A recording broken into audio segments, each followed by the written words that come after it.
because it's Quiet News Day, I think this is a perfect time to release this video. I wanted to start recommending books. So I do read a lot of hockey books, and I found that it was very hard, especially in Australia, to find recommendations for these books. So I wanted to start passing on that information of like what's worth it, what's not. I'm not going to spoil much information about the books, just give you a rough indication of what to expect in them. So Brian Burke's book, Burke's Law, A Life in Hockey, is a really good book to get, especially if you are a fringe hockey fan that has sort of got really into it the last few years. Really does fill a lot of gaps that you probably would have heard about, but still, you know, can learn a little bit more about the subject. And for those that are hardcore fans, it's really good to just sort of deep dive from his perspective in some of the bigger things that happened in the league during his era. I'm wearing the Vancouver Canucks jersey just because he was obviously assistant GM and GM of that franchise for quite a while. But it goes through everything. Like it really does go through, like he was a real fly in the wall for some of the bigger things that happened in the league. He worked for the league, he was a player agent as well. So he goes through all of that and what he had to do there. Goes through the successes of being a GM, getting fired, winning in Anaheim, because he did win a cup in Anaheim. The Todd Bertuzzi incident, that's a fascinating chapter. The Sedins trade, that's fascinating as well, the stories from that. And it's really his perspectives on it.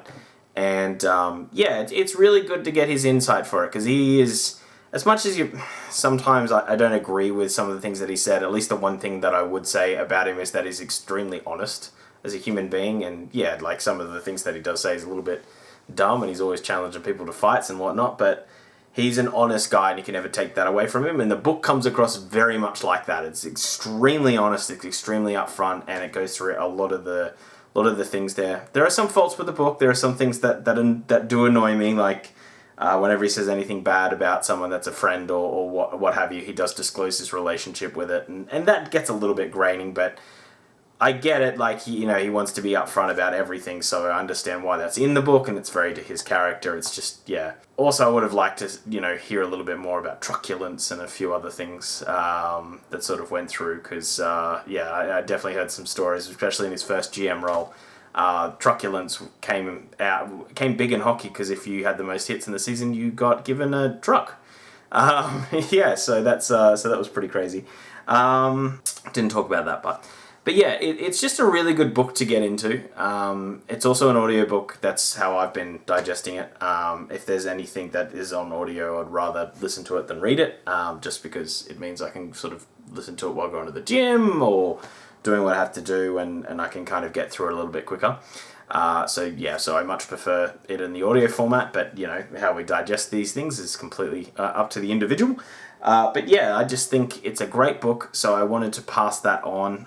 It's not the best book in the world, but it does have some very interesting stories, and from his point of view. So yeah, you often forget like how much he got around and where he was involved. It also goes through his playing days and getting to the AHL and doing all that stuff, sort of thing. So yeah, it's just a really good book full of a lot of stories, a lot of short stories in regards to his career. But yeah, I gained quite a bit of knowledge from it. So yeah, passing that on to you guys to go get it. I didn't want to ruin the book or anything like that. Just wanted to give you what to expect. It's written by him, but it's not like his media interviews and those sort of things. It's not like that. It doesn't come across like that. There's very little arrogance to the book. That's the other thing I did want to mention. There's very little arrogance from his side. It's just, this is what the story was. This is his point of view. So, yeah, highly recommend the book. And yeah, go ahead. Anyway, guys, usually I say like and subscribe. I won't do that for this video. If you do have any book recommendations, put it in the comments down below. I'm always looking for more, and I always want to pass that information on. There's a few other books that are older now, like a few years old, that I'm going to recommend for reading. I'm probably going to do like a once a fortnight thing. I wouldn't mind starting some sort of like book club, hockey book club, something on those sort of lines that we might do a live stream once a fortnight or something on those lines, but I don't know if anyone's interested in that, but yeah, that's kind of a plan down the road, but that's a little bit a while away. The next book I'll probably recommend would be, I've got a couple of new ones, so I want to read them before I kind of recommend it. Another book I would recommend that I think I'll make a full video on would be One Night Only. So if you haven't read that, that's a fascinating book. That's a great one. But yeah, so yeah, thank you a lot for watching and have a great day. See you.